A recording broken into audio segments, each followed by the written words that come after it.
Hay heridas que el tiempo no cura, solo enseña a convivir con ellas.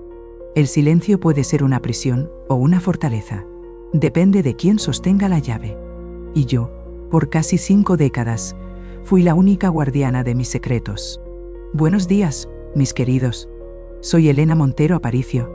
Tengo 79 años y hoy decidí abrir mi corazón para compartir una historia que mantuve enterrada por más tiempo del que muchos de ustedes tienen de vida.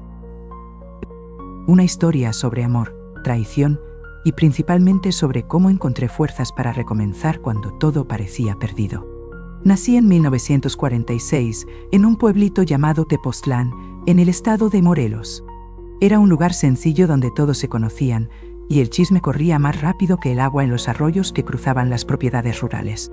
Mis padres, don Antonio y doña Cecilia, eran personas sencillas y trabajadoras. Papá era carpintero de aquellos que hacían muebles tan bonitos que hasta las familias más acomodadas los encargaban. Nunca olvidaré la sensación cuando el autobús comenzó a subir hacia Valle de Bravo, el aire volviéndose más fresco, el paisaje cambiando, los árboles diferentes a los que estaba acostumbrada. Mi estómago parecía lleno de mariposas. Mis manos sudaban a pesar del frío. Marcos me esperaba en la terminal con aquella sonrisa que hacía que mi corazón se acelerara. ¿Estás nerviosa?, preguntó mientras colocaba mi maleta en el maletero del auto. Un poco, admití. ¿Y si no les gusto? Imposible no gustarte, respondió con aquella confianza que siempre me impresionaba. Mi padre está ansioso por conocerte. Le he hablado tanto de ti que dice que tiene curiosidad por saber si eres real o si te inventé. El camino hasta la hacienda de los Campos era largo por carreteras de terracería que cortaban propiedades inmensas. Campos verdes se extendían hasta donde alcanzaba la vista, salpicados por árboles antiguos y ocasionales casas de trabajadores. La magnitud de aquellas tierras me impresionó. Era un mundo completamente diferente al mío. Mamá cuidaba de la casa y complementaba los ingresos haciendo dulces que vendía en la plaza del pueblo los domingos. Cuando finalmente llegamos, casi perdí el aliento. La sede de la hacienda era una mansión de estilo colonial con un portal amplio que rodeaba toda la construcción, con ventanas altas, un jardín impecablemente cuidado al frente. Parecía salida de una película de aquellas que veíamos en el cine los domingos. «Bienvenida a la Hacienda Santa Elena», dijo Marcos. Y solo entonces noté la coincidencia del nombre. Mi bisabuelo la bautizó en honor a mi bisabuela. Parece que estaba destinado, ¿no crees? Bajé del auto con las piernas temblorosas, arreglando nerviosamente el vestido. En el portal, un matrimonio nos observaba. El hombre, alto e imponente, de cabello canoso y postura erguida, solo podía ser el padre de Marcos. A su lado, una señora de apariencia frágil, cabello recogido en un moño elegante, vestido discreto, pero claramente caro. Crecí entre el olor a madera recién cortada y almíbar de guayaba. Una infancia simple, pero llena de amor canote. Tragué saliva y forcé una sonrisa mientras Marcos me conducía hasta ellos. «Papá, mamá, esta es Elena», presentó Marcos colocando la mano en mi cintura en un gesto protector. «Elena, estos son mis padres, Augusto y Elisa Campos». «Es un placer finalmente conocerla, Elena», dijo el señor Augusto, extendiendo la mano. Su voz era profunda, el apretón de manos demasiado firme, casi doliendo. Sus ojos, del mismo castaño que los de Marcos, me examinaban con una intensidad desconcertante. «Marcos habla mucho de usted. Dice que es la maestra más dedicada de Ciudad de México». «El placer es mío, señor Campos», respondí tratando de mantener la voz firme. «Agradezco la invitación para pasar la Navidad con ustedes». La señora Elisa apenas asintió con la cabeza. Una sonrisa educada pero distante en los labios. «Sea bienvenida a nuestra casa, querida. Debe estar cansada del viaje». Nuestra casa quedaba en un terreno pequeño, pero mamá conseguía hacer milagros en aquel patio.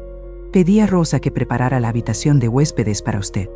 Fui conducida al interior de la casa, que por dentro era aún más impresionante. Muebles antiguos que parecían reliquias de familia, tapetes persas, cuadros al óleo en las paredes, una escalera de madera oscura que llevaba al piso superior. Todo exhalaba tradición, riqueza, historia familiar. La habitación preparada para mí era más grande que el departamento entero que yo compartía con Carmen en Ciudad de México. Una cama con dosel, armario de cedro tallado, un tocador con espejo ovalado, cortinas de encaje en las ventanas que daban a los jardines traseros. Me sentí desplazada, como si hubiera entrado en un mundo que no me pertenecía. Después de refrescarme y cambiarme de ropa, bajé para la cena. El comedor era igualmente impresionante, con una mesa larga que podría acomodar a 20 personas fácilmente, pero estábamos solo nosotros 4. El señor Augusto en la cabecera, la señora Elisa a su derecha, Marcos a la izquierda y yo al lado de Marcos Tontonos. Teníamos árboles de tejocote, guayaba, un pequeño huerto de hierbabuena y epazote que perfumaban el aire en las mañanas calurosas. La cena fue servida por 2 empleadas silenciosas que se movían como sombras por la sala. Platos de porcelana fina, cubiertos de plata, copas de cristal. Me quedé en duda sobre qué tenedor usar primero y discretamente observé a Marcos para imitar sus movimientos. La conversación durante la cena fue conducida principalmente por el señor Augusto Ponti. Hizo preguntas sobre mi trabajo, mi familia, mis estudios. Respondí con educación, tratando de sonar más sofisticada de lo que realmente era, consciente del juicio silencioso en sus ojos. Entonces sus padres son de Tepoztlán. Conozco la región. Tierras fértiles, pero mal aprovechadas, comentó él en determinado momento. ¿Su padre es propietario? No, señor, respondí sintiendo el rostro enrojecer. Mi padre es carpintero. Tenemos apenas la casa donde vivimos. Un silencio incómodo siguió mi respuesta. Vi a la señora Elisa lanzar una mirada rápida a su marido. Algo que no conseguí descifrar. Las gallinas escarbaban libremente y de vez en cuando se escondían para empollar huevos lejos de nuestros ojos vigilantes. Carpintero. Un trabajo honrado, dijo finalmente el señor Augusto. Pero había algo en su tono que me hizo sentir como si estuviera concediendo una gran generosidad al decir eso. Y usted, siendo maestra, ciertamente elevó el estatus de la familia. Es admirable. No supe cómo responder a eso. Sentí la mano de Marcos apretar la mía por debajo de la mesa. Un gesto de apoyo silencioso. Elena, es brillante, papá. No contó. Marcos intervino. Sus alumnos la adoran. Ella hace la diferencia en la vida de esos niños. Estoy seguro que sí, respondió el señor Augusto, con una sonrisa que no llegaba a sus ojos. La educación es fundamental, incluso para los más humildes. El resto de la cena transcurrió con conversaciones superficiales sobre el clima, las festividades de Navidad, los proyectos de la hacienda. Noté que Marcos hablaba de forma diferente con sus padres. Más formal, más contenido, sin la espontaneidad que demostraba cuando estábamos solos. Era una vida modesta, pero nunca nos faltó lo esencial. Éramos 3 hermanos. También noté cómo raramente discordaba de su padre, incluso cuando el señor Augusto expresaba opiniones con las cuales yo sabía que Marcos no estaba de acuerdo. Después de la cena, los hombres se retiraron al despacho para un coñac, mientras yo me quedé en la sala con la señora Elisa. Fue la primera vez que nos quedamos a solas, y por algunos minutos un silencio incómodo flotó entre nosotras. Elena, dijo finalmente ella, su voz suave pero firme. Veo que mi hijo está muy encantado con usted. Yo también estoy encantada con él, señora Campos. Respondí sinceramente. Sí, imagino que lo esté. Ella me estudió por un momento antes de continuar. Marcos es un muchacho especial, el único hijo que me queda desde que perdimos a Guillermo por la fiebre amarilla, cuando era niño. Usted entiende la importancia de él para nuestra familia, ¿no es así? Claro que sí, respondí, no entendiendo exactamente a dónde quería llegar. Los Campos tienen tradiciones, Elena, valores que preservamos por generaciones.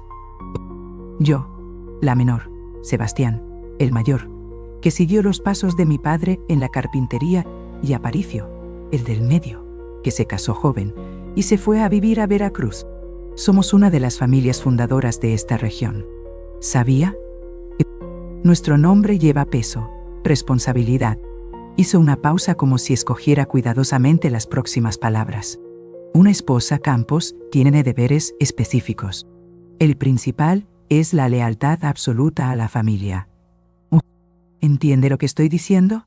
Un escalofrío recorrió mi espina dorsal. Había algo en sus palabras, en su mirada que me dejó profundamente incómoda, pero sonreí y asentí, no queriendo parecer grosera. Creo que sí, señora Elisa. Toda familia tiene sus tradiciones. Exactamente. Ella sonrió pareciendo satisfecha con mi respuesta.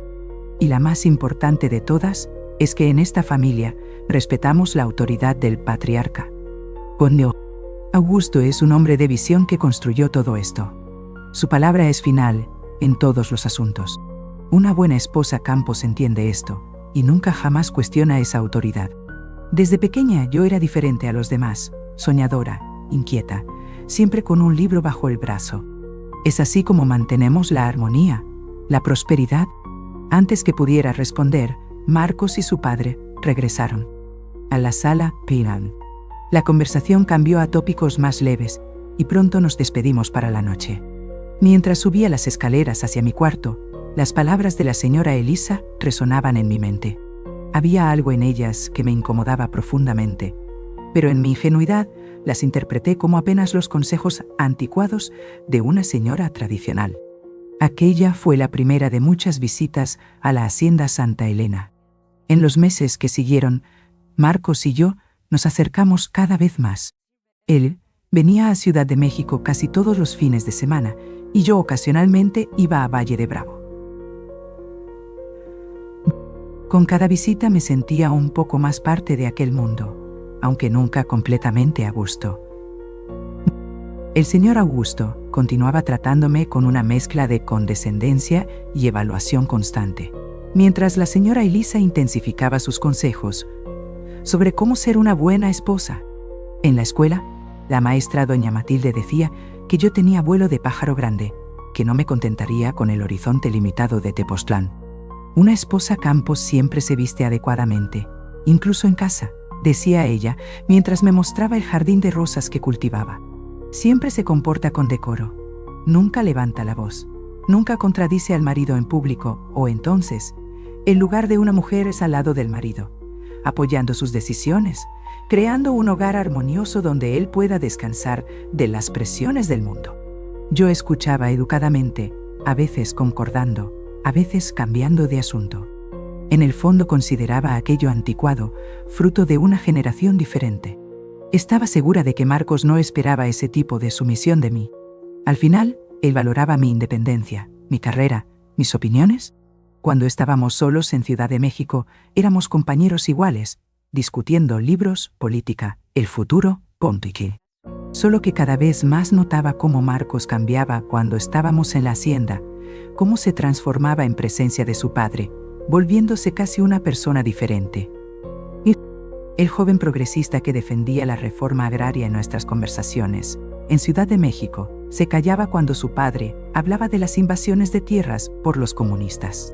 El hombre que respetaba mis opiniones y valoraba mi independencia parecía concordar silenciosamente cuando su madre hablaba sobre el lugar de la mujer. Y no me contenté. Una noche, después de una cena particularmente tensa, donde el señor Augusto había hecho comentarios festivos sobre mi trabajo con niños de bajos recursos. «Desperdicias tu talento con esos niños que nunca llegarán a nada, Elena». Confronté a Marcos en el jardín. «¿Por qué nunca discuerdas de tu padre? Incluso cuando dice cosas que sé que tú no crees». Marcos suspiró pasando la mano por su cabello, un gesto que yo ya conocía, que indicaba su incomodidad. «Tú no entiendes cómo funcionan las cosas aquí, Elena. Mi padre, él es un hombre difícil, pero sabio a su manera. Construyó todo esto de la nada. Merece respeto». Respeto no significa concordar con todo, Marcos. En Ciudad de México tienes opiniones tan diferentes. Ciudad de México es Ciudad de México. Aquí es diferente. Tomó mis manos su mirada suplicante. «Por favor, Elena, entiende. Aquí en casa, la palabra de mi padre viene primero. Necesitas entender eso para ser feliz con nosotros». Aquella frase debería haber sido una alarma. una señal roja brillante en mi camino. A los 18 años, contra la voluntad de mi padre, pero con el apoyo silencioso de mi madre, me fui a estudiar a Ciudad de México. Pero yo estaba tan enamorada, tan ciega por lo que creía ser amor, que la interpreté como apenas una peculiaridad más de aquella familia tradicional. Creí que cuando tuviéramos nuestra propia casa, nuestra propia vida, esa dinámica quedaría atrás. ¡Qué tonta fui! ¡Qué peligrosamente ingenua! En marzo de 1969, Marcos me pidió matrimonio. Fue un domingo en el mismo banco del Parque Chapultepec, donde habíamos tenido nuestro primer encuentro, en Ciudad de México. Se arrodilló frente a mí, sacó una cajita de terciopelo del bolsillo, y dentro de ella estaba un anillo de diamante que ciertamente costaba más que todo lo que yo poseía. Elena apareció, dijo con aquella sonrisa que todavía hacía mi corazón dispararse. Me harías el hombre más feliz del mundo, aceptando ser mi esposa, dije, sí, sin excitación. Lágrimas escurriendo por el rostro, el corazón desbordando de felicidad. En aquel momento, todo parecía perfecto, el futuro brillante y prometedor. Marcos habló de nuestros planes. Viviríamos en una casa en la propiedad, pero separada de la casa principal. Conseguí una plaza en la escuela normal para maestras y una prima lejana me acogió en su casa en la colonia Condesa. Yo podría continuar enseñando, tal vez en una escuela en Valle de Bravo. Tendríamos hijos, una vida feliz, punto. En las semanas que siguieron, fui envuelta en un torbellino de preparativos para la boda. La señora Elisa asumió el control de prácticamente todo. La ceremonia sería en la capilla de la hacienda, la recepción en los jardines. El vestido sería hecho por la costurera más renombrada de la región. Yo intentaba opinar, pero mis deseos eran sutilmente ignorados o modificados para adecuarse a la tradición Campos. Querida, confía en mí, decía la señora Elisa cuando yo cuestionaba alguna decisión. Sé exactamente lo que es mejor para una boda, Campos. Es importante hacer todo correctamente. Mis padres, cuando los presenté formalmente a la familia de Marcos, parecían pequeños y desplazados en la grandiosidad de la hacienda. Papá, siempre tan confiado en su carpintería, parecía encogerse en presencia del señor Augusto. Pues, mamá, nerviosa, casi derramó su taza de té. Recuerdo como si fuera ayer el día que subí al autobús con una maleta de cartón amarrada con cordel y los ojos ardiendo de tanto llorar en la despedida. Pero fueron educados, agradecidos por el buen partido que yo había conseguido, deslumbrados con la riqueza y el estatus de la familia que yo estaba a punto de integrar. Su hija está dando un gran paso, señor Antonio, dijo el señor Augusto con aquel mismo tono condescendiente que usaba conmigo. Los Campos siempre cuidamos de los nuestros. Ella nunca más necesitará preocuparse por nada. Cuanto más se aproximaba el gran día, más crecía una inquietud dentro de mí. Intenté ignorarla, atribuyéndola al nerviosismo natural de novia. Pero había algo más, algo que no conseguía nombrar, un presentimiento que intentaba alertarme. En la víspera de la boda, durante la cena en la hacienda, noté algo extraño, una mirada intercambiada entre el señor Augusto y Marcos, algo que no conseguí descifrar. Y después el señor Augusto hizo un brindis que en la época apenas me pareció formal de más, a Elena, que mañana se convertirá en una verdadera Campos, que honre nuestras tradiciones y entienda su lugar en nuestra familia. Cuando levanté la copa, mis ojos encontraron los de la señora Elisa. Había algo en su mirada, tristeza, piedad, que por un momento me dejó helada. Pero entonces Marcos sostuvo mi mano por debajo de la mesa y alejé aquella sensación perturbadora. Mi madre me dio un rosario de cuentas azules que había sido de mi abuela. El gran día llegó soleado y perfecto. La capilla estaba decorada con flores blancas. Los invitados, mayoritariamente amigos y familiares de los Campos, llenaban los bancos de madera. Mi vestido, un modelo tradicional con encaje y perlas, me hacía parecer una princesa de cuento de hadas. Caminé por el pasillo al son del órgano del brazo de mi padre, que parecía a punto de llorar de orgullo. Marcos me esperaba en el altar, guapo en su traje oscuro, los ojos brillando al verme. Todo parecía un sueño, el ápice de la felicidad. Lo que yo no sabía mientras intercambiábamos votos y alianzas era que aquel día marcaría no el inicio de un cuento de hadas, sino el comienzo de mi pesadilla. Una pesadilla que comenzaría pocas horas después, cuando estuviéramos finalmente solos como marido y mujer. Pero eso, mis queridos, es una parte de la historia que necesito un poco más de valor para contar. Una parte que por casi 50 años guardé apenas para mí, encerrada en el sótano más oscuro de mi memoria. Y susurró: «Ve con Dios, mi hija, pero recuerda que la puerta de casa siempre está abierta para que regreses». La fiesta de casamiento fue espléndida, como todo lo que los Campos hacían. Mesas elegantemente decoradas, esparcidas por los jardines de la hacienda, orquídeas blancas en arreglos sofisticados, champán francés servido en copas de cristal, un buffet que mezclaba platos tradicionales mexicanos con exquisiteces internacionales. Los invitados, más de 300, la mayoría desconocidos para mí, circulaban por el espacio, hombres en trajes impecables, mujeres en vestidos que ciertamente costaban una fortuna. En medio de aquel lujo, mi familia parecía aún más desplazada. Mi padre, incómodo en el único traje que poseía, ya un poco gastado en los codos. Mi madre en el vestido azul marino, que había hecho especialmente para la ocasión, tocando tímidamente las copas como si temiera romperlas. Mi hermano Sebastián y su esposa, sentados en un rincón, conversando apenas entre ellos. Los pocos amigos que invité, Carmen y algunas compañeras maestras, miraban alrededor impresionadas, casi intimidadas por tanta opulencia. Durante la fiesta fui presentada a decenas de personas cuyos nombres no conseguiría recordar. Parientes lejanos de los Campos, amigos de la familia, socios de negocios, políticos locales. Ciudad de México me devoró. La gran ciudad era todo lo que había imaginado y más. Todos me saludaban con la misma frase: «Bienvenida a la familia, Elena. Es un honor recibirla entre nosotros», como si yo estuviera siendo admitida en una especie de club exclusivo, un círculo cerrado al cual pocos tenían acceso. El señor Augusto circulaba entre los invitados como un rey en su corte, recibiendo felicitaciones, distribuyendo apretones de manos firmes, ocasionalmente tocando mi hombro cuando me presentaba a alguien importante. «Esta es Elena, la nueva señora Campos», decía con un orgullo que me parecía más relacionado con su apellido que conmigo. La señora Elisa, siempre elegante en su vestido color champán, se mantenía próxima al marido, sonriendo educadamente, interviniendo apenas cuando era necesario. Observé cómo ella nunca lo contradecía, cómo su mirada buscaba aprobación antes de cada frase.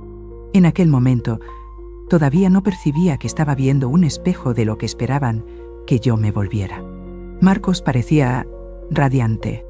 Recibía las felicitaciones con entusiasmo, conversaba animadamente, me presentaba con orgullo, de vez en cuando, venía hasta mí, besaba mi mano o mi mejilla.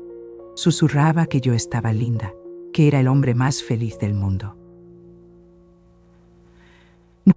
En sus ojos yo veía amor, admiración, deseo. Las avenidas anchas, los edificios que parecían tocar el cielo, los camiones siempre llenos, el ruido que nunca cesaba. La fiesta se extendió hasta el atardecer. Cuando el sol comenzó a ponerse, tiñendo el cielo con tonos de naranja y rosa, Marcos me condujo discretamente hacia dentro de la casa. «Es hora de retirarnos», dijo con una sonrisa que mezclaba expectativa y nerviosismo. «Mañana partimos temprano hacia Acapulco para nuestra luna de miel». Subimos juntos las escaleras que llevaban al piso superior de la casa principal. No iríamos a la casa prometida en la propiedad Tonteop. Aquella todavía estaba en reforma. No estaría lista antes de nuestro retorno de la luna de miel. Por ahora nos quedaríamos en un cuarto en la mansión principal, el antiguo cuarto de Marcos, ahora adaptado para la pareja. El cuarto era amplio, decorado en tonos de verde y dorado.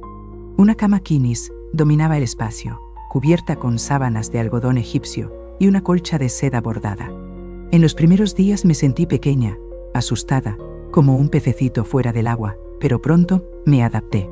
Grandes ventanas daban a los jardines traseros, ahora iluminados apenas por las luces decorativas de la fiesta que continuaba allá afuera.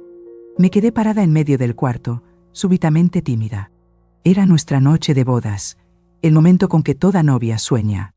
Marcos se aproximó, me abrazó por detrás, sus labios rozando mi cuello. Finalmente, solos murmuró, sus manos encontrando mi cintura. Apenas puedo creer que eres mi esposa ahora. Me giré en sus brazos, encontrando sus labios con los míos. El beso comenzó suave. Después se volvió más intenso, lleno de promesas de lo que vendría a continuación. Marcos comenzó a deshacer los pequeños botones en la espalda de mi vestido, sus dedos temblorosos de anticipación. Fue entonces cuando oímos un golpe en la puerta firme, autoritario. Marcos se quedó paralizado, las manos todavía en mi espalda. La escuela normal era mi sueño hecho realidad. Vi un cambio inmediato en su rostro, el deseo sustituido por algo que parecía miedo. ¿Quién es?, pregunté confusa. Mi padre. Marcos respondió, la voz súbitamente tensa. Se alejó de mí, arreglando su corbata, pasando las manos por su cabello. Espera aquí. Fue hasta la puerta. La abrió apenas lo suficiente para hablar con quien estaba del otro lado. Oí murmullos. No conseguí distinguir las palabras. Una renociality, consegura un morino, aleda bora capiana, contra quisiesti. Ulo si cerca en el almuerzo y volaste cupierte fienes. Cuando Marco se volvió hacia mí, nuevamente, su rostro estaba pálido, tenso. Elena, dijo la voz extrañamente formal. Mi padre desearía hablar con nosotros. Un asunto importante, ahora, en nuestra noche de bodas. Marcos. Él apenas asintió. Los ojos, evitando los míos, abrió la puerta completamente. El señor Augusto entró al cuarto. Todavía usaba el traje oscuro de la fiesta, pero se había quitado la corbata. Por inanición. Sus ojos recorrieron el ambiente, notando el vestido parcialmente abierto en mi espalda. La cama todavía intacta. Buenas noches, Elena, dijo con aquella voz profunda que siempre me causaba un malestar inexplicable. Siempre quise ser maestra desde que ayudaba a los niños más pequeños con las tareas en la escuela de Tepoztlán. Pido disculpas por interrumpir, pero hay un asunto que necesita ser tratado antes que prosigan. Arreglé nerviosamente el vestido, sintiéndome expuesta, vulnerable. Claro, señor Augusto. ¿De qué se trata? Él caminó por el cuarto, las manos en la espalda, como si inspeccionara el local. Paró junto a la ventana, mirando a los jardines allá abajo, antes de volverse hacia nosotros. Elena, ahora eres una Campos. Y ser una Campos significa honrar tradiciones que se remontan a generaciones. Su voz era calma, medida, pero había algo en ella que me erizaba. Algunas de esas tradiciones pueden parecer anticuadas para los padrones modernos, pero son lo que nos mantiene fuertes, unidos como familia. Miré a Marcos buscando alguna explicación, pero él mantenía los ojos fijos en el piso, las manos ligeramente temblorosas al lado del cuerpo. Señor Augusto, comencé tratando de mantener la voz firme. No estoy segura de entender lo que quiere decir. Es simple, mi querida. Él se aproximó. Fueron 2 años intensos, estudiando por la mañana y trabajando como niñera por la tarde para ayudar con los gastos. Parando a apenas algunos pasos de mí. Su perfume fuerte, una mezcla de colonia cara y el cigarro que acostumbraba fumar después de las comidas, invadió mis narices. En la familia Campos existe una tradición que se remonta a los primeros días de esta hacienda.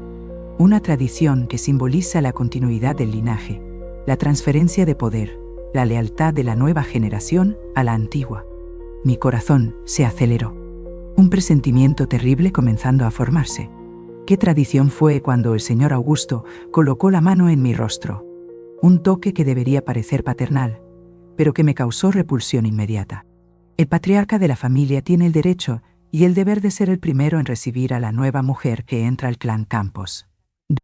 El aire pareció desaparecer de mis pulmones. Por un momento, creí que había oído mal, que estaba entendiendo equivocadamente sus palabras. Me gradué en 1966, llena de sueños y planes. Miré a Marcos, esperando que él ría, que dijera que era algún tipo de broma bizarra. Pero Marcos no reía. Su rostro era una máscara de resignación, de vergüenza, de aceptación silenciosa. Eso es absurdo, conseguí decir finalmente, dando un paso hacia atrás, alejándome del toque del señor Augusto. Elena, por favor, entiende. La voz de Marcos sonó extrañamente distante. Es apenas una tradición. Ocurrió con mi madre, con mi abuela, con todas las mujeres que entraron en la familia. Ese es como las cosas son hechas aquí. No conseguía creer lo que estaba oyendo. Miré de uno a otro buscando cualquier señal de que aquello era una broma cruel, una prueba bizarra de lealtad. Marcos hondo. Mi voz salió como un susurro desesperado. Tú no puedes concordar con esto. No puedes esperar que yo es apenas una noche. Elena respondió todavía sin mirarme a los ojos. Después, seremos solo nosotros dos para siempre. Por favor, no hagas esto más difícil. Conseguí un empleo como maestra de primaria en una escuela pública de la periferia. Sentí las lágrimas quemando mis ojos, el enojo subiendo por mi garganta. En aquel momento percibí la extensión de la trampa en que había caído. Las palabras de la señora Elisa sobre tradiciones y lealtad a la familia asumieron un significado terrible, claro como cristal. Las miradas intercambiadas durante la cena en la víspera de la boda, la insistencia en que yo entendiera mi lugar en la familia. No voy a hacer esto, declaré mi voz finalmente, encontrando alguna firmeza. Esto es enfermizo, es criminal. Me voy de aquí ahora mismo. Di un paso en dirección a la puerta, pero el señor Augusto fue más rápido. Agarró mi brazo con fuerza suficiente para dejar marcas, sus dedos hundiéndose en mi piel. Creo que no entendiste, mi querida, dijo. Su voz ahora perdiendo la suavidad, asumiendo un tono duro, casi cruel. No es una cuestión de elección, es una cuestión de honor, de deber. Si te niegas, estarás deshonrando no solo a mí, sino a Marcos, a toda la familia Campos. El sueldo era poco, pero me daba independencia. Piensa bien si es eso lo que deseas en tu primer día como esposa. Miré a Marcos suplicante. Por favor, no dejes que esto suceda. Ayúdame. Pero Marcos apenas desvió la mirada, una lágrima solitaria escurriendo por su rostro. Lo siento, Elena. Es apenas una noche. Después te prometo que seremos felices como planeamos. En aquel momento entendí la extensión de la cobardía de Marcos, de la corrupción de aquella familia, de la trampa en que había caído por amor. Percibí que el hombre que creía conocer, el hombre que había amado, era apenas una fachada, una ilusión que se desmoronaba ante mis ojos. Los dejaré a solas por algunos minutos, dijo el señor Augusto, soltando mi brazo para que puedan conversar. Volveré pronto y espero encontrar una novia más comprensiva. Él salió del cuarto cerrando la puerta suavemente tras de sí. Tan pronto como nos quedamos solos, me volví hacia Marcos. La rabia, la decepción, el horror desbordando en lágrimas. ¿Cómo pudiste traerme a esto? ¿Dejarme llegar hasta aquí sin contarme? Alquilé un cuartito en una pensión para señoritas y comencé mi vida de mujer independiente. Algo raro para la época. Yo quería contarte, murmuró todavía sin mirarme a los ojos, pero sabía que no entenderías, que tal vez desistirías de la boda. Y yo te amo tanto, Elena, no podía perderte. Amor, Juan, Billy, Eo. La palabra salió como una acusación. Esto no es amor, Marcos. Amor protege, respeta, honra. Lo que estás haciendo es colaborar con un crimen. No es un crimen, es una tradición, insistió. Pero su voz faltaba convicción. Todas las mujeres de la familia pasaron por esto. Mi madre, mis tías, mis primas cuando se casaron. Y eso lo vuelve correcto. Todas esas mujeres fueron y conseguía completar la frase. El horror de la comprensión, sofocándome. Fue solo una vez.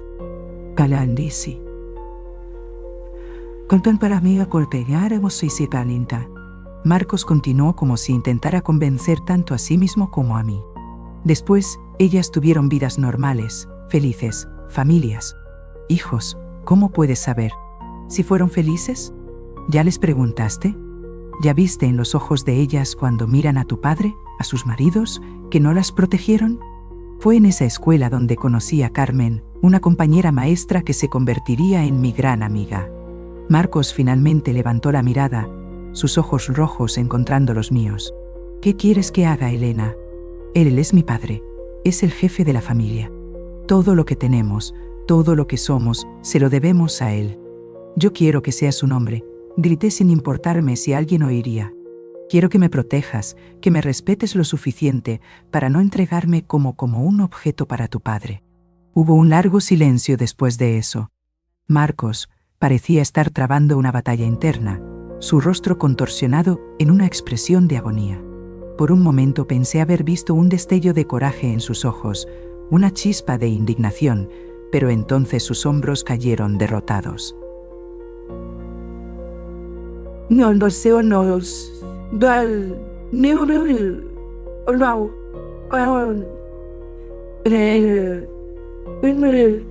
Lo siento, Elena, dijo finalmente. Realmente lo siento, pero es así como las cosas son en la familia Campos. Siempre fueron, siempre serán. Por favor, no hagas esto más difícil de lo que ya es. En aquel momento, algo murió dentro de mí. El amor que sentía, la admiración, el respeto. Carmen era diferente a mí, en casi todo, extrovertida, llena de vida, siempre lista para una aventura. Todo se transformó en cenizas. Miré al hombre frente a mí, y vino al Marcos que había amado, sino a un extraño, un cómplice, un cobarde. Sal, dije. Mi voz extrañamente calma ahora. Sal de este cuarto, Elena. Por favor, sal. Él excitó por un momento. Después caminó lentamente hasta la puerta. Antes de salir se volvió una última vez. Él va a volver, Elena.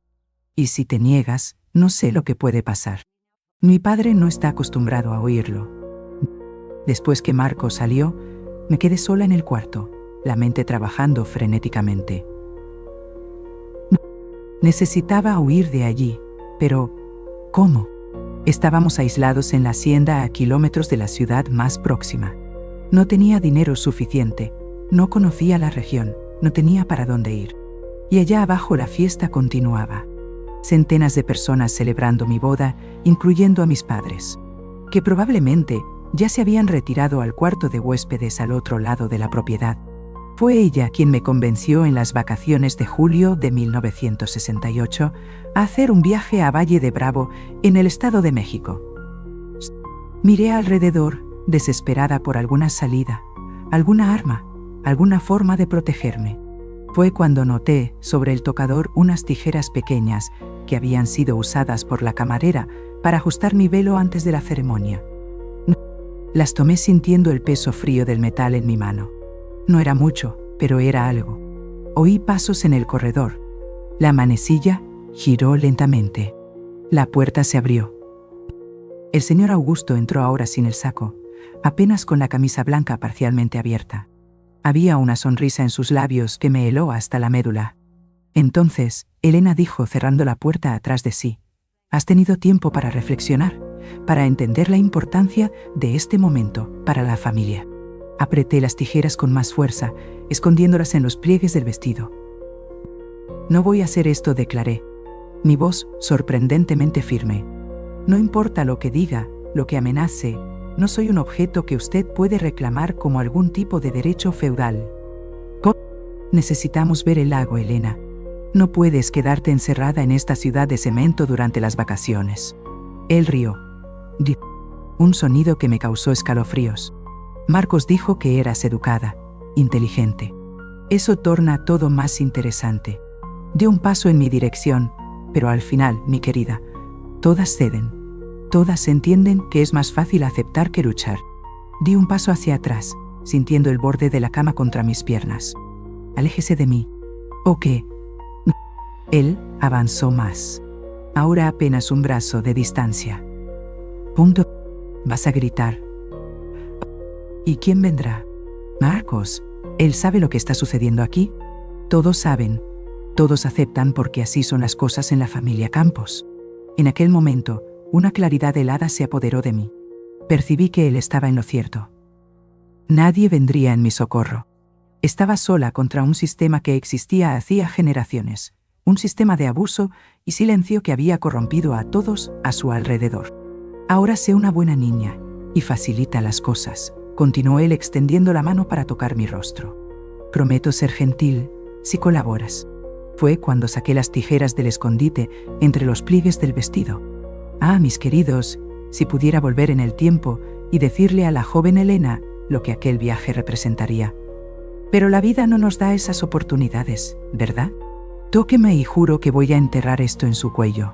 Sus ojos se agrandaron momentáneamente, no de miedo, sino de sorpresa. Después se estrecharon peligrosamente. Tú realmente no entiendes con quién estás lidiando, ¿no es así? ¿Crees que unas tijeras de costura van a detenerme? Avanzó súbitamente, agarrando mi muñeca con fuerza brutal, torciendo hasta que las tijeras cayeron en el piso con un ruido metálico. El dolor hizo lágrimas brotar en mis ojos, pero me negué a llorar, a mostrar debilidad. Usted puede forzarme, dije mirándolo directamente a los ojos. Pero sepa que en el momento en que lo haga, no seré más una Campos. En el momento en que ponga las manos en mí, va a transformar a su hijo en viudo. Él paró la mano todavía apretando mi muñeca. ¿Qué quieres decir? Quiero decir que voy a matarme, respondí. La voz temblorosa, pero determinada. Y quizás sea mejor así. Si conociéramos el futuro, perderíamos el valor para vivirlo. Si me toca, juro por la memoria de mi abuela que voy a matarme esta noche, y todos sabrán el porqué. Escribiré con mi sangre si es necesario, para que todos sepan qué tipo de tradición ustedes mantienen. Algo cambió en su mirada, un cálculo siendo hecho, un riesgo siendo evaluado. Finalmente soltó mi muñeca dando un paso hacia atrás. Tienes coraje. Debo admitir más de lo que esperaba. Él me estudió por un largo momento, como si me viera por primera vez. Tal vez haya otra manera de resolver esto. No hay nada que resolver, respondí frotando la muñeca dolorida. O usted sale de este cuarto ahora o mañana estarán enterrando a su hijo y a la esposa de él. Un silencio tenso se extendió entre nosotros. Podía ver la rabia en los ojos de él, la incredulidad de alguien que no estaba acostumbrado a tener su voluntad contrariada. Pero también veía algo más, un cálculo frío, pragmático. Muy bien, dijo finalmente. Esta noche has ganado. Pero recuerda, Elena, ahora eres parte de esta familia, y más temprano o más tarde, vas a entender que nadie desafía a los Campos sin consecuencias. Valle de Bravo era un paraíso, el lago de un azul que dolía en los ojos, los bosques de pino, el olor a tierra mojada que lo impregnaba todo. Con eso él salió del cuarto cerrando la puerta con fuerza tras de sí. Tan pronto como me quedé sola, mis piernas flaquearon. Caí sentada en la cama temblando incontrolablemente. La adrenalina abandonando mi cuerpo y dejando apenas agotamiento y horror. No sé cuánto tiempo quedé así, paralizada, tratando de procesar lo que acababa de suceder, lo que casi había sucedido. Cuando la puerta se abrió nuevamente, dio un salto, lista para luchar otra vez. Pero era Marcos quien entraba, el rostro pálido, los ojos rojos de quien había llorado. Elena. Él comenzó la voz casi un susurro. ¿Estás bien? Mi padre dijo que ustedes conversaron. Conversamos. Reí, tonto. Un sonido histérico que no reconocí como mío. Es así como llamas a lo que sucedió aquí. Una conversación. Él dijo que tú amenazaste con matarte, y amenacé, y habría cumplido. ¿Me conoces tan poco, Marcos? ¿Crees que me sometería a aquello? ¿Que aceptaría ser violada como parte de alguna tradición enfermiza? Nos hospedamos en una pequeña posada cerca del embarcadero, administrada por un matrimonio de españoles. Él se aproximó excitante, como si temiera mi reacción. Elena, lo siento, realmente lo siento.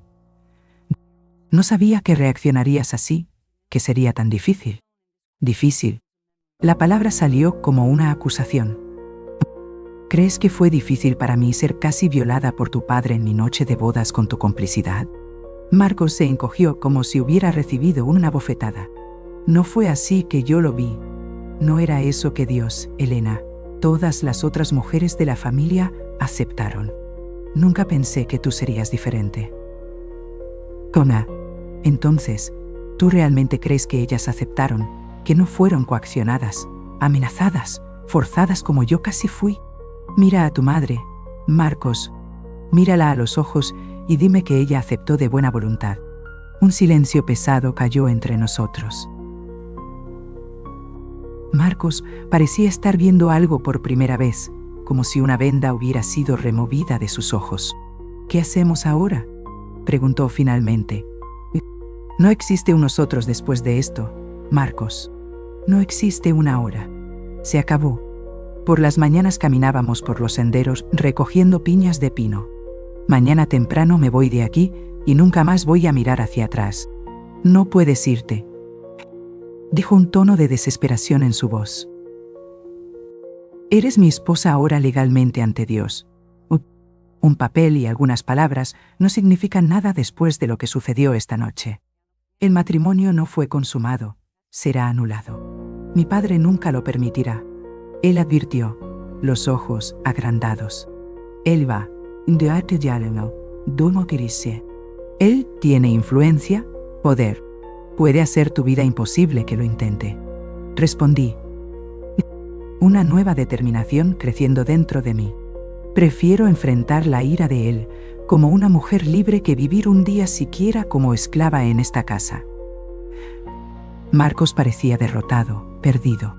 Pasó las manos por el rostro, por el cabello, como si buscara una solución que no existía. ¿Qué debo decirle a todos? Di lo que quieras. Di que estoy loca, histérica, ingrata. No me importa más lo que tú o tu familia piensen de mí. Por las tardes paseábamos en lancha y reíamos como niñas cuando las olas nos salpicaban. Él asintió lentamente, como si aceptara la inevitabilidad de la situación. Voy a dormir en otro cuarto esta noche. Por la mañana, resolveremos esto. Después que él salió, tranqué la puerta y empujé una pesada cómoda contra ella. No confiaba en nadie en aquella casa, mucho menos en las cerraduras, que podrían tener varias copias de llaves circulando.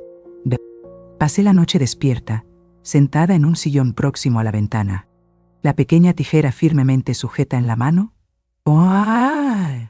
No lloré. No había lágrimas suficientes para expresar lo que sentía, la traición, el horror, la rabia fría que ahora ocupaba el lugar donde antes existía amor. En vez de eso, planeé. Pensé en cada paso que daría en la mañana siguiente, en cómo escaparía de aquel lugar, en cómo reconstruiría mi vida después de aquella noche terrible. Cuando los primeros rayos de sol comenzaron a iluminar el cuarto, me levanté del sillón. Estaba dolorida, exhausta, pero determinada. Cambié el vestido de novia, ahora un símbolo de mentiras y traición, por el vestido más simple que encontré en la maleta que había traído. Por las noches íbamos hasta el centro del pueblo, donde había una pequeña cantina con música en vivo.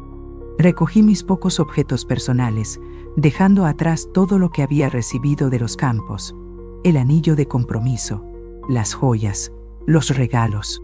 No quería nada que me recordara a ellos, nada que me conectara a aquella familia. Respiré profundo, reuniendo todo el coraje que poseía. Sabía que lo que vendría a continuación no sería fácil. Tendría que enfrentar no apenas al señor Augusto y a Marcos, sino también la vergüenza, las preguntas, las miradas. Tendría que explicar a mis padres, a mis amigos, por qué estaba abandonando mi matrimonio en el día siguiente a la ceremonia. Pero nada de eso importaba más.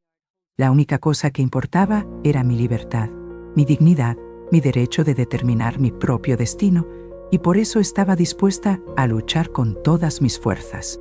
Alejé la cómoda de la puerta, la desbloqueé y salí al corredor. La casa todavía estaba silenciosa.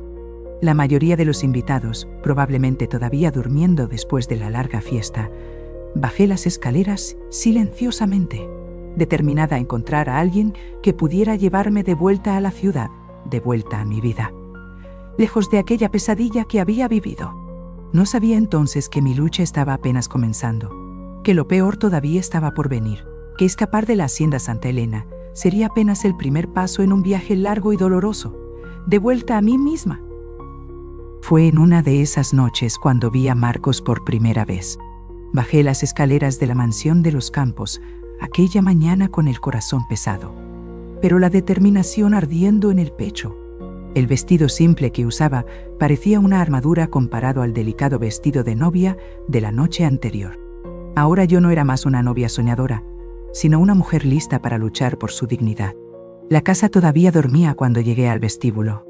Apenas una empleada, una señora de mediana edad llamada Concepción, que yo apenas conocía, fregaba el piso de mármol.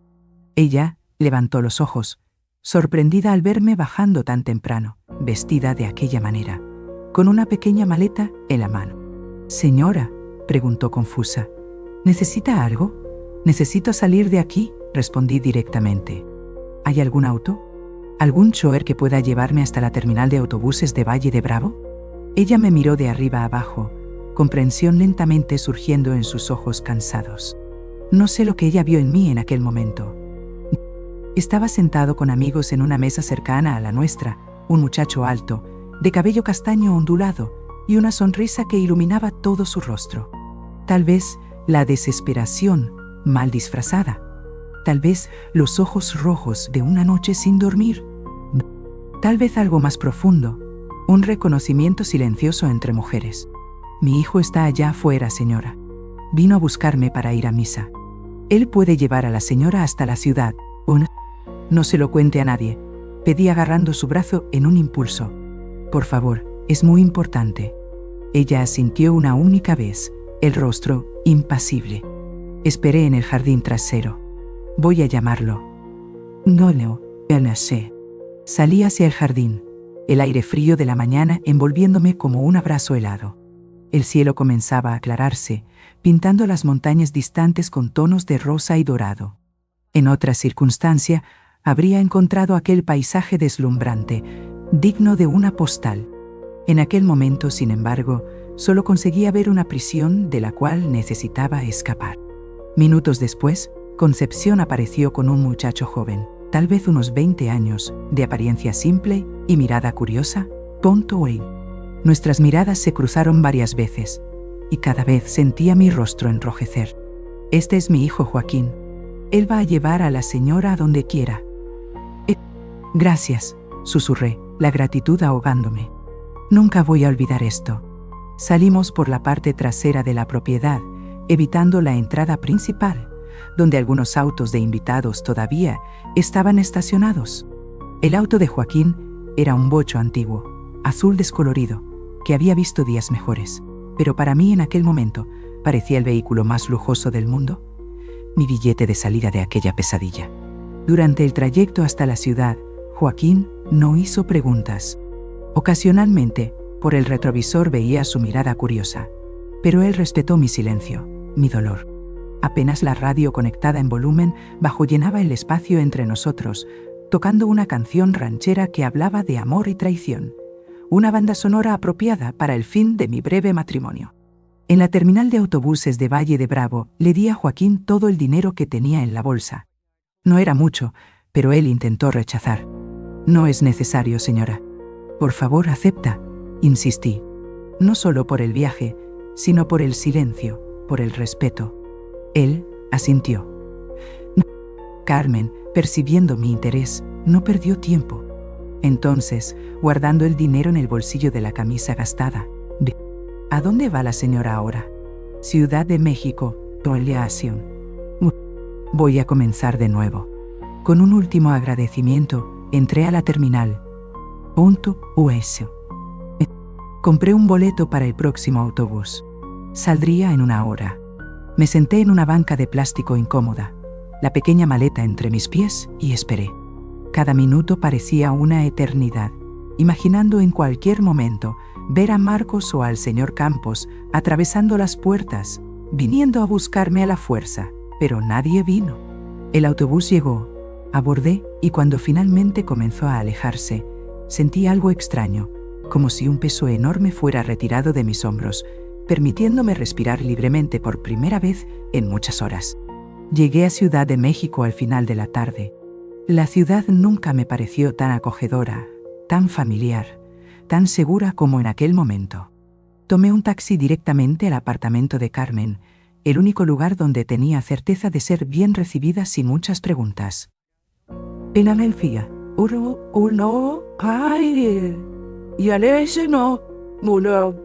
Cuando abrió la puerta y me vio vestida de forma sencilla, con una maleta pequeña, los ojos hinchados de quien no durmió, Carmen simplemente me abrazó fuerte, largo de esos abrazos que curan por dentro.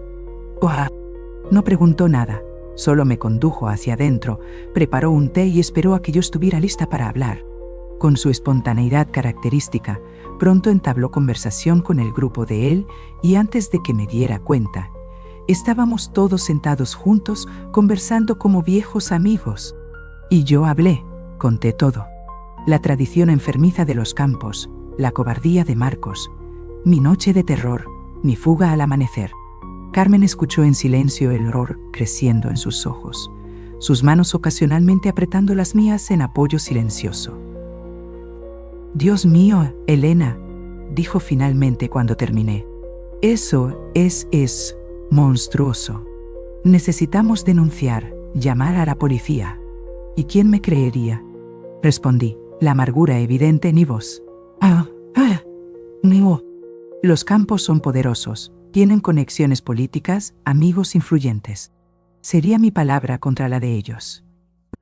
Y al final, yo sería apenas una mujer histérica, inventando historias para explicar el fin de su propio matrimonio». Carmen no insistió, pero veía en sus ojos que no concordaba completamente. Aquella noche dormía en el sofá de su pequeño apartamento, arrullada por el ruido distante del tráfico de Ciudad de México.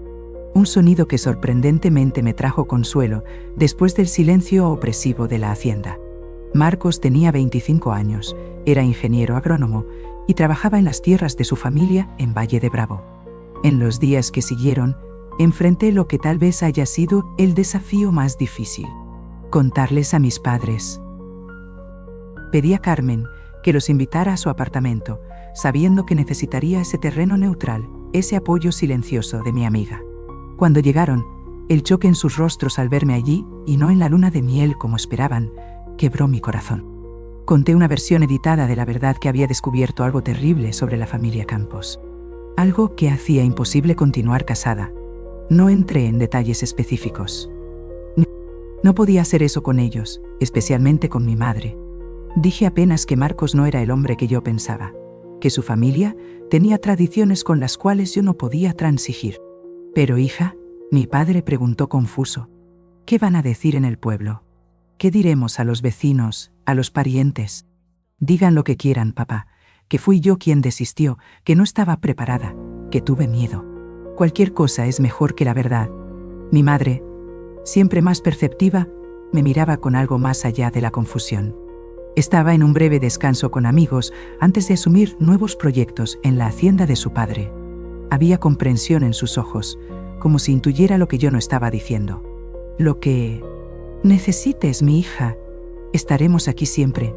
La vida siguió de alguna forma. Una semana después volví a la escuela donde enseñaba. La directora, sorprendentemente, no hizo preguntas cuando pedí regresar antes de lo previsto, cancelando la licencia que había solicitado para la luna de miel. Tal vez vio en mis ojos que era mejor no preguntar. Los niños, al menos, no sabían lo suficiente para cuestionar. Para ellos, yo era apenas la maestra Elena, la misma de siempre, que leía historias con voces graciosas y sabía explicar matemáticas de un modo que todos entendían. Su inocencia, su alegría simple fueron un bálsamo para mi alma, herida. Un mes pasó, después 2. Comencé a pensar que tal vez había escapado, que los Campos habían decidido dejarme en paz, olvidar a la maestra loca que había huido en la mañana siguiente a la boda. Conseguí alquilar un pequeño apartamento en la colonia Roma, un barrio sencillo, pero honesto. Retomé mi rutina, mis clases, mi independencia. Hablaba con pasión sobre técnicas de cultivo, sobre los cambios que quería implementar, sobre su visión de una agricultura más moderna. Y entonces, una tarde de junio, al volver de la escuela, lo encontré esperando en la puerta de mi edificio. Marcos, más delgado de lo que recordaba, ojeras profundas bajo los ojos, un aire derrotado que nunca había visto en él antes. Elena dijo simplemente cuando me aproximé: «Necesitamos hablar». Pensé en ignorarlo, en pasar directo, en llamar por ayuda, pero algo en su mirada, un dolor genuino, una vergüenza que parecía consumirlo por dentro, me hizo parar. «No tenemos nada de qué hablar, Marcos. Por favor, 5 minutos. Es todo lo que pido». Acabé concordando. Fuimos a una cafetería cercana, un lugar público donde me sentiría segura. Nos sentamos en una mesa al fondo, tazas de café intactas frente a nosotros. Vine a pedir perdón. Comenzó él, la voz baja, casi un susurro. Sé que no lo merezco, que lo que hice, lo que permití que sucediera es imperdonable, pero necesito que sepas cuánto me arrepiento. Me quedé en silencio, esperando que continuara, incapaz de ofrecer cualquier consuelo, cualquier absolución. Sus ojos brillaban cuando hablaba del futuro y yo me encontraba encantada, no solo por su belleza, sino por su inteligencia y entusiasmo. Después que te marchaste, yo confronté a mi padre por primera vez en la vida. Una sonrisa triste apareció en sus labios. Deberías haber visto la cara de él cuando entré en su despacho y exigí explicaciones. Cuando pregunté cómo podía hacer aquello, cómo todos podían permitir que aquella tradición continuara. ¿Y qué dijo él? Pregunté a pesar de mí misma, curiosa sobre la reacción del hombre que me había causado tanto miedo, tanto odio. Dijo lo que siempre dice, que yo era débil, que no entendía lo que significaba ser un Campos, que estaba decepcionado conmigo. Marcos suspiró profundamente, pero esta vez sus palabras no tuvieron el mismo efecto. Por primera vez, vi a mi padre como realmente es. No el patriarca respetado, el hombre de negocios exitoso, sino un tirano, un depredador que se esconde detrás de palabras como tradición y familia. No dije nada. Parte de mí quería creerle. Quería ver algún vestigio del hombre que había amado, pero la desconfianza, el dolor todavía estaban demasiado frescos. Aquella noche se extendió hasta las primeras horas de la mañana. Salí de casa, continuó él. Estoy viviendo en Ciudad de México ahora en un apartamento pequeño, en la colonia Narvarte. Encontré trabajo en una empresa agrícola. Nada comparado a lo que tenía en la hacienda, pero es honesto. Es mío. ¿Por qué me estás contando esto, Marcos? ¿Qué quieres de mí? Nada, respondió rápidamente. No vine a pedir una segunda oportunidad, ni que vuelvas conmigo. Sé que eso es imposible después de lo que pasó. Vine a liberarte. ¿Liberarme? Él sacó un sobre del bolsillo interior del saco y lo colocó sobre la mesa. ¡Ah! Son los papeles de la anulación de nuestro matrimonio. Ya firmé mi parte. Mi abogado dijo que como no fue consumado, será relativamente simple, sin escándalos, sin detalles sórdidos en los documentos oficiales. Miré el sobre como si contuviera algo precioso y peligroso al mismo tiempo. La libertad oficial, no salgas. Legal, el fin formal de aquel breve y traumático capítulo de mi vida. Y tu padre, él permitió esto. No pedí permiso, Elena. No. Esta vez había una firmeza nueva en su voz, un trazo de coraje que no reconocí. Cuando nos despedimos, Marcos pidió dirección en Ciudad de México, prometiendo escribir. Él amenazó, claro, dijo que me desheredaría, que me destruiría, pero descubrí que sus amenazas no tienen más poder sobre mí. No, ahora que vi la verdad, tomé el sobre, sintiendo su peso físico y simbólico en mis manos.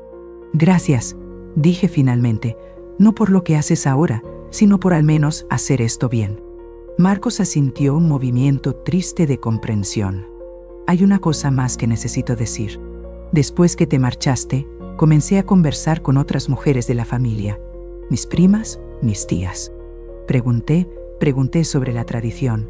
Sentí un nudo en el estómago, no queriendo oír más, pero sabiendo que necesitaba hacerlo. Algunas se negaron a hablar, otras lloraron. Una, mi prima Beatriz, me contó todo. Cómo fue forzada, cómo nadie la ayudó, cómo vive con eso hasta hoy. Él hizo una pausa, tragando con dificultad. Tenías razón, Elena. Nunca fue una tradición aceptada voluntariamente. Volví a la posada flotando, ignorando los comentarios provocadores de Carmen. Fue abuso pasado de generación en generación, disfrazado como algo normal, algo necesario. Lágrimas silenciosas comenzaron a escurrir por mi rostro. No por mí, no más, sino por todas aquellas mujeres. Mujeres que no tuvieron mi coraje o mi suerte o mi opción de huir. Mujeres atrapadas en una red de poder y silencio, forzadas a convivir diariamente con sus abusadores, a sonreír en las comidas de domingo, a fingir que nada había sucedido. ¿Qué vas a hacer ahora?, pregunté secando las lágrimas. Voy a reconstruir mi vida como tú estás haciendo, lejos de ellos, lejos de aquel lugar. Él excitó, después continuó. Y voy a intentar ayudar a otras mujeres de la familia que quieran escapar. Beatriz ya está en contacto conmigo, planeando dejar al marido, salir de la órbita de mi padre.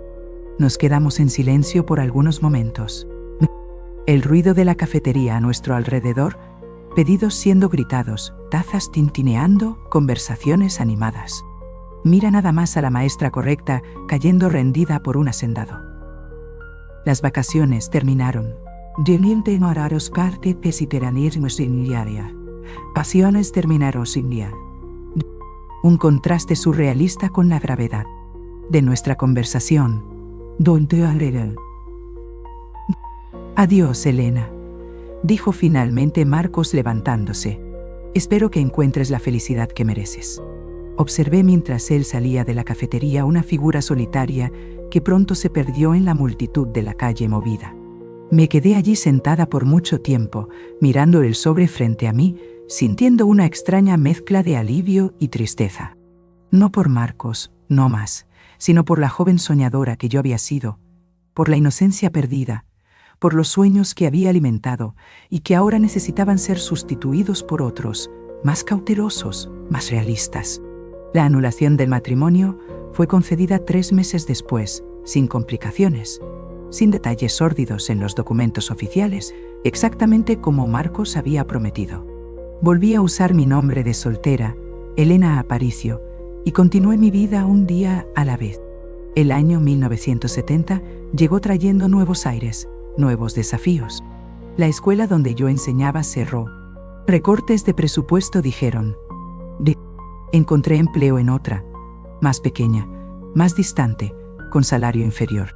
Me mudé a un apartamento aún más modesto. Corté gastos, aprendí a vivir con menos, pero había una libertad en esa simplicidad, una dignidad en ganar mi propio sustento, en no deber nada a nadie, especialmente a hombres que exigían sumisión a cambio de confort material. Volvimos a la rutina en Ciudad de México, y yo intenté no crear expectativas. A los 27 años, era una mujer diferente de la joven que había llegado a Ciudad de México, llena de sueños románticos, más dura, tal vez más cautelosa, ciertamente, pero también más fuerte, más consciente de mi propio valor. Y fue esa nueva Elena la que en una tarde lluviosa de mayo conoció al hombre que cambiaría su vida nuevamente. Pero esta vez para mejor, mucho mejor. Fue en una tarde lluviosa de mayo de 1970 que mi vida tomó un nuevo rumbo. Yo estaba volviendo de la escuela donde enseñaba, protegiéndome como podía debajo de un paraguas que insistía en voltearse con el viento. La lluvia caía fuerte, transformando las calles de la colonia Roma en pequeños riachuelos. Al intentar desviarme de un charco particularmente grande, acabé tropezando con alguien que venía en dirección opuesta. «Discúlpeme», dije automáticamente levantando la mirada. Fue cuando lo vi por primera vez. Un hombre alto, de hombros anchos, cabello oscuro, ya con algunas canas en las sienes. Sostenía un maletín de cuero desgastado contra el pecho, intentando protegerlo de la lluvia, pues su paraguas se había volteado completamente. «La culpa fue mía», respondió con una voz grave, pero gentil. «Estaba distraído». Nos quedamos allí. Después de todo, promesas hechas en noches de verano raramente se cumplen en la fría realidad del día a día. 2 extraños empapados en la lluvia, mirándonos uno al otro. Había algo en sus ojos, un azul profundo, sincero, que me transmitió una sensación de seguridad que hacía mucho no sentía. Su paraguas, comenté notando la estructura retorcida por el viento. Oh. Él miró el objeto arruinado y rió. Una risa genuina, despreocupada. Ya estaba en sus últimos días. Lo compré en el mercado por 50 pesos. Creo que me engañaron. No pude evitar sonreír. Conozco una tienda aquí cerca donde venden paraguas buenos. Si quiere, adoraría, respondió prontamente. Entonces pareció avergonzado por su propio entusiasmo. Quiero decir, si no es una molestia. Así, compartiendo mi paraguas ya precario, llevé a aquel extraño hasta la pequeña tienda de utilidades en la esquina de mi calle. En el camino descubrí que se llamaba Antonio Carlos Montero. Era ingeniero civil. Trabajaba en una constructora cercana y estaba visitando a un cliente en la zona cuando la lluvia lo atrapó. ¿Y usted? Pero, para mi sorpresa, 2 semanas después recibí la primera carta de Marcos. Preguntó después de comprar un paraguas nuevo, mucho más resistente. Elena Aparicio. Oh. Soy maestra de primaria en la escuela de aquí del barrio. Aparicio, repitió pensativo. Tiene cara de Elena Montero. Aquella frase dicha así, de forma desprevenida, me hizo sonrojar como un adolescente. Después de todo lo que había pasado, allí estaba yo, una mujer de 27 años, sintiendo el rostro enrojecer por causa de un comentario casual. Yo ya estuve casada, dije súbitamente, sin saber por qué sentí la necesidad de mencionar eso. Yo también, respondió con naturalidad. Mi esposa falleció hace 3 años. Cáncer. Lo siento. Y su marido no funcionó. Respondí simplemente. Nos separamos, anulamos el matrimonio. Él asintió sin hacer más preguntas, algo que aprecié profundamente.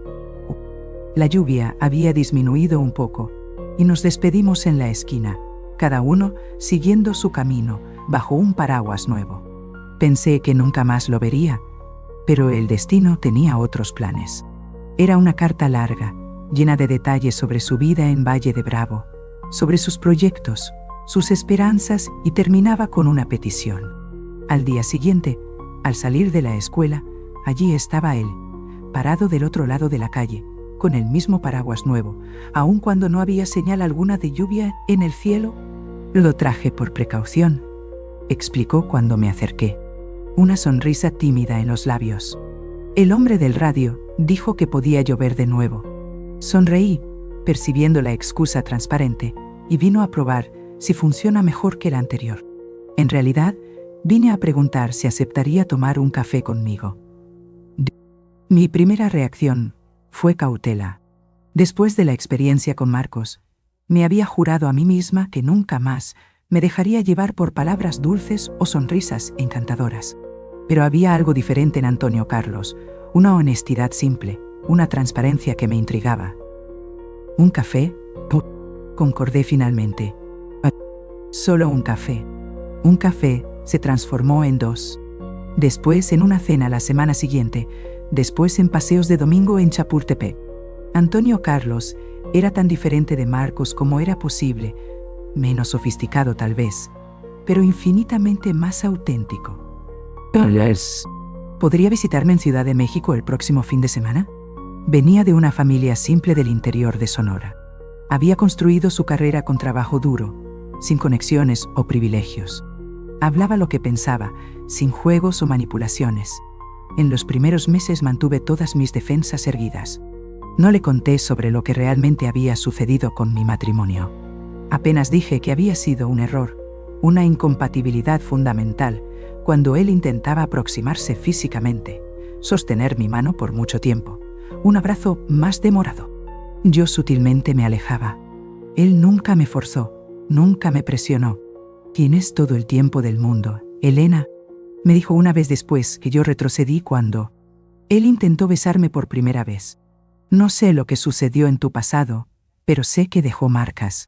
Cuando estés lista, estaré aquí. Fue esa paciencia, esa comprensión silenciosa, la que finalmente derritió el hielo alrededor de mi corazón. 6 meses después de nuestro primer encuentro, en una noche estrellada en la terraza de su pequeño departamento en la colonia Condesa, finalmente dejé que me besara. Ay, mis queridos, ustedes no imaginan cómo se aceleró mi corazón al leer aquellas palabras. Y por primera vez desde aquella noche terrible en la hacienda de los Campos, sentí que mi cuerpo era realmente mío, nuevamente para dar, para compartir, por mi propia elección. Nuestra relación progresó lentamente, respetuosamente. Antonio Carlos tenía una hija de su primer matrimonio, Mariana, una niña adorable de 5 años que vivía con la abuela materna. Los domingos ella venía a pasar el día con el padre y gradualmente comencé a participar de esos encuentros. Descubrí en mí una ternura, una capacidad de amar que creí que había sido destruida para siempre. Fue Mariana, con su inocencia infantil, quien inadvertidamente me ayudó a dar el próximo paso en mi curación. Una tarde de domingo, mientras hacíamos gorditas de masa en la cocina de Antonio Carlos, ella súbitamente preguntó: «Tía Elena, ¿tú vas a ser mi nueva mamá?». La pregunta me tomó desprevenida. Miré a Antonio Carlos, que observaba la escena con una mezcla de vergüenza y esperanza. «Eso es algo que necesitamos conversar, princesa», él respondió por mí. «Pero tú miras a ella del mismo modo que mirabas a mamá en las fotos», insistió la pequeña con aquella perspicacia que solo los niños tienen. «Si están siguiendo mi historia hasta aquí, hagan feliz a esta abuelita y dejen en los comentarios desde qué lugar están viéndome». Y ella se pone con la cara roja cuando tú te acercas, igual que Julia de mi salón cuando Pedro se sienta a su lado. No pude dejar de reír, el rostro realmente enrojeciendo, como ella había descrito. Aquella noche, después que Mariana fue llevada de vuelta a la casa de la abuela, Antonio Carlos y yo tuvimos nuestra primera conversación, realmente seria sobre el futuro. «Te amo, Elena», dijo simplemente, sin florituras o grandes declaraciones. «Te amo exactamente como eres, con todas tus cicatrices, con todos tus miedos, y quiero pasar el resto de mi vida contigo si me aceptas». Respiré profundo, sabiendo que era la hora de la verdad. «Antes de responder, necesito contarte algo sobre mi matrimonio, sobre por qué terminó». Aquella noche, por segunda vez en mi vida, conté la historia completa de lo que había sucedido en la hacienda Santa Elena. La tradición de los campos, la traición de Marcos, mi fuga desesperada. Hablé sin interrupciones, las palabras fluyendo como un río represado que finalmente encuentra una salida. Cuando terminé, el rostro de Antonio Carlos estaba pálido, sus puños cerrados de rabia. «Esta anciana señora tiene curiosidad por saber hasta dónde está llegando mi voz». Por un momento aterrorizante, pensé que él se levantaría y saldría, incapaz de lidiar con el peso de lo que había compartido. En vez de eso, se arrodilló frente a mí, tomó mis manos en las suyas y dijo las palabras que comenzaron a curar mi alma.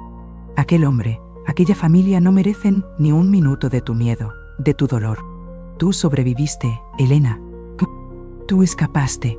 Y ahora, si me lo permites, quiero pasar cada día del resto de mi vida mostrándote lo que es amor de verdad, respeto, compañerismo, gentileza». En aquel momento, las últimas murallas alrededor de mi corazón se derrumbaron. Lloré, no de tristeza o trauma, sino de alivio, de gratitud, de un amor naciente que finalmente tenía permiso para florecer. Nos casamos en julio de 1971 en una ceremonia simple en el registro civil, seguida de un almuerzo en la casa de mi madre en Tepoztlán.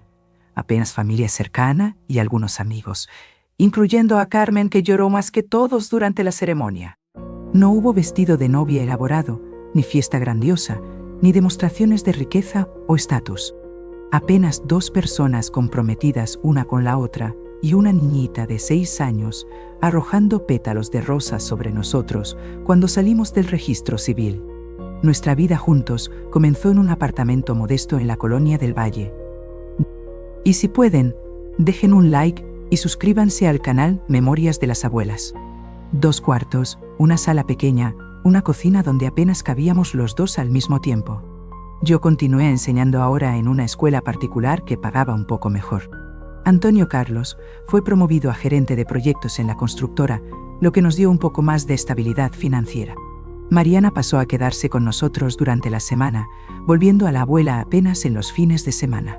En 1972 descubrí que estaba embarazada. La noticia me llenó de una mezcla de alegría y terror pronto. Parte de mí temía que no supiera ser madre, que los traumas del pasado de alguna forma interfirieran en mi capacidad de amar plenamente a un hijo. Antonio Carlos, como siempre, entendió sin que yo necesitara explicar. «Ya eres la mejor madre que Mariana podría tener», me recordó acariciando mi vientre todavía plano. «Nuestro bebé tendrá la misma suerte». Pedro nació en noviembre de aquel año. Un bebé robusto, de mejillas rosadas y un hambre insaciable. Cuando lo coloqué en mi pecho por primera vez, sentí un amor tan avasallador que casi me asustó. Eso ayuda mucho más de lo que imaginan a una señora de casi 80 años a seguir compartiendo sus historias. ¿Dónde estaba? ¿Cómo podría caber tanto amor dentro de un corazón humano? 2 años después vino Julia, delicada como una muñeca de porcelana con los ojos azules del padre. Y en 1977, completando nuestra familia, nació Rafael, el menor travieso, que puso a prueba los límites de mi paciencia como ningún otro. Los años 1970 y 1980 pasaron en un torbellino de pañales, reuniones escolares, cumpleaños, graduaciones. Antonio Carlos eventualmente abrió su propia empresa de ingeniería. Pequeña, pero respetada. Yo dejé de enseñar tiempo completo cuando Rafael nació, pero continué dando clases particulares en casa, ayudando a niños con dificultades de aprendizaje. Tuvimos nuestros desafíos, claro. ¿Qué familia no los tiene? Hubo dificultades financieras cuando la empresa de Antonio Carlos casi quebró durante la crisis económica de los años 1980.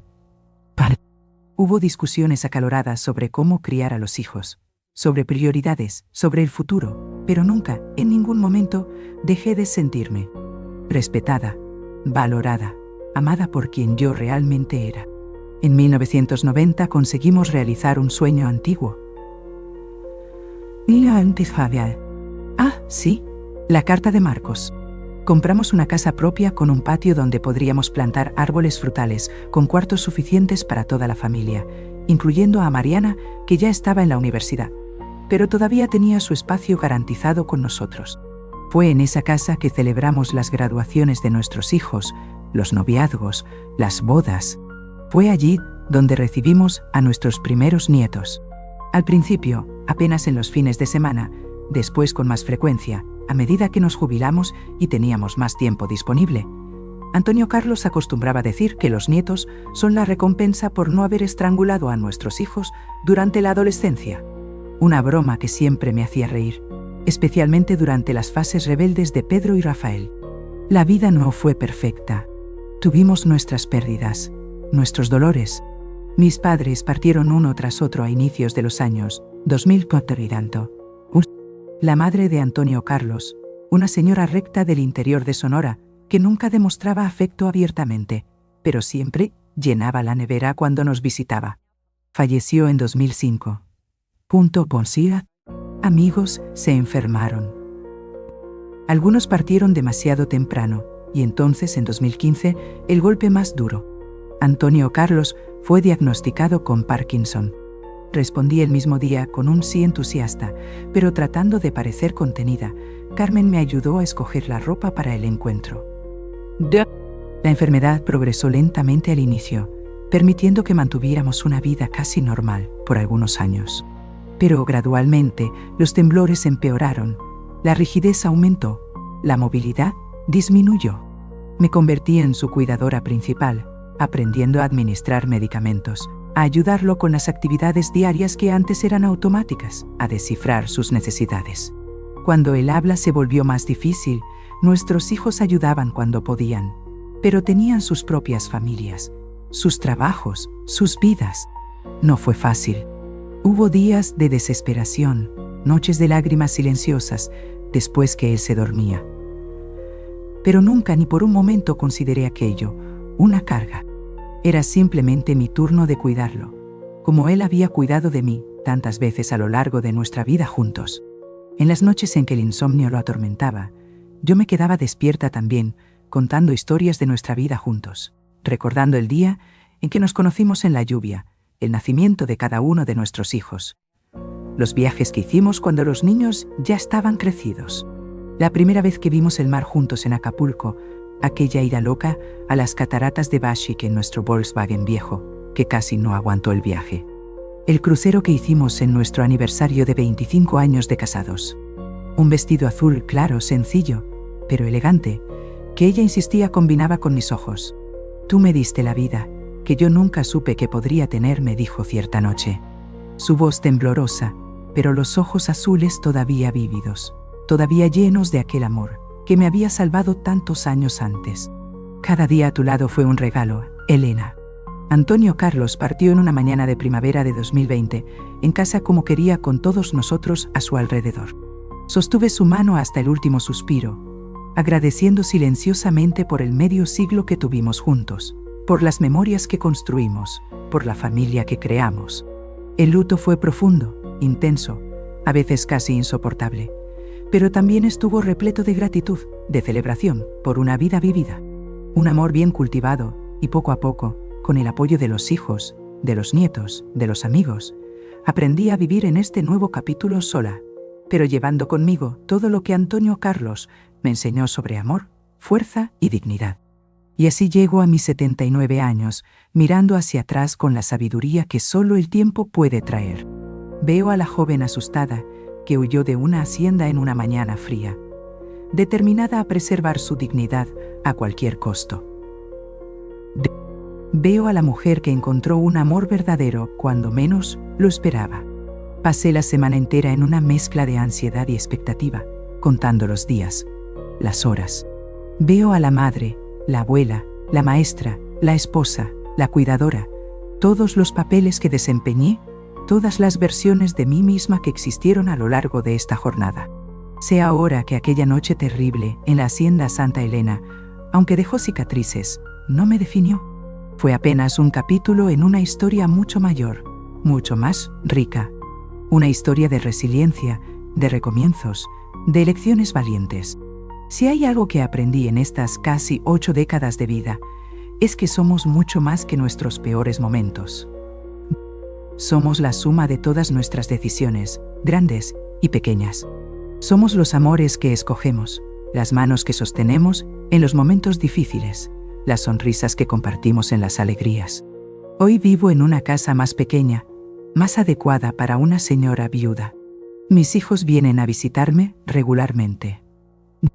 Mis nietos me llaman para pedir consejos o simplemente conversar. Mis bisnietos llenan la casa de alegría cuando vienen a pasar las tardes conmigo. Nuestro primer encuentro en Ciudad de México fue un domingo soleado de agosto.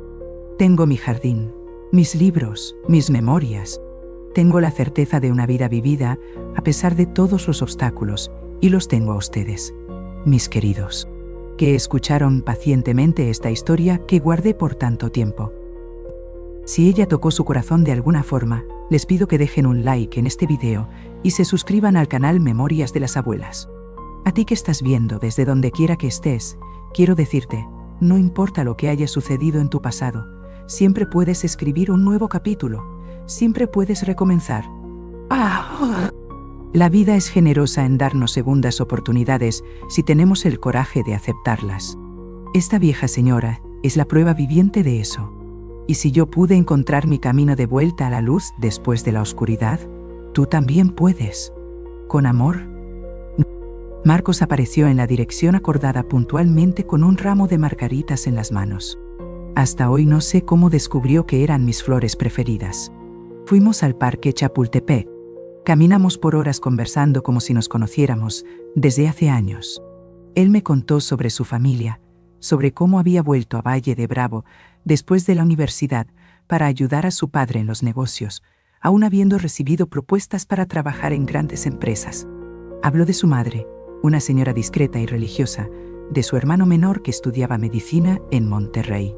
Yo, siempre reservada, me sorprendí hablando sobre mis sueños, sobre cómo quería hacer la diferencia en la vida de los niños que enseñaba, muchos de ellos de familias muy pobres. Conté de mi infancia en Tepoztlán, de mis padres, de la decisión de venir a la capital en busca de oportunidades. Hablé de mis miedos y esperanzas con una franqueza que nunca había tenido con nadie. Aquel domingo se transformó en muchos otros. Marcos comenzó a venir a Ciudad de México casi todos los fines de semana. Íbamos al cine, a exposiciones en el Palacio de Bellas Artes, a conciertos en el Teatro de la Ciudad cuando conseguíamos boletos baratos. O simplemente nos quedábamos en la pequeña cafetería cerca de mi pensión, tomando café y conversando por horas. En pocos meses estaba completamente enamorada. Fue en diciembre durante un paseo en el bosque de Chapultepec que Marcos tomó mis manos e hizo la pregunta que cambiaría mi vida. Elena, ¿aceptarías conocer a mi familia? Quiero presentarte a mis padres. La propuesta me tomó por sorpresa. Conocer a los padres era un paso importante. Significaba que nuestra relación se estaba poniendo seria. Acepté, claro, con una mezcla de alegría y aprensión. ¿Cómo sería recibida? Yo, una simple maestra de escuela pública en la casa de una familia tradicional de hacendados con... Te van a adorar, aseguró Marcos besando mi frente. ¿Cómo no habrían de hacerlo? Eres perfecta. La Navidad se acercaba y acordamos que pasaría las fiestas en Valle de Bravo con la familia de él. Conté la noticia a mis padres por carta, sin entrar en muchos detalles, solo diciendo que había conocido a un muchacho especial y que iría a conocer a su familia. Mamá respondió con una carta llena de consejos y recomendaciones, terminando con un que la Virgen de Guadalupe te acompañe, mi hija. En la semana anterior al viaje, Carmen me ayudó a escoger un regalo para los padres de Marcos, un juego de té de porcelana fina, un artículo que costó casi la mitad de mi sueldo, pero que necesitaba ser perfecto. También compré un vestido nuevo, zapatos, hasta guantes blancos que Carmen insistió eran esenciales para causar buena impresión. Recuerda ser tú misma, pero también respetar las tradiciones de ellos, me aconsejó mientras me ayudaba a arreglar la pequeña maleta. Las familias tradicionales tienen sus códigos, sus reglas no escritas.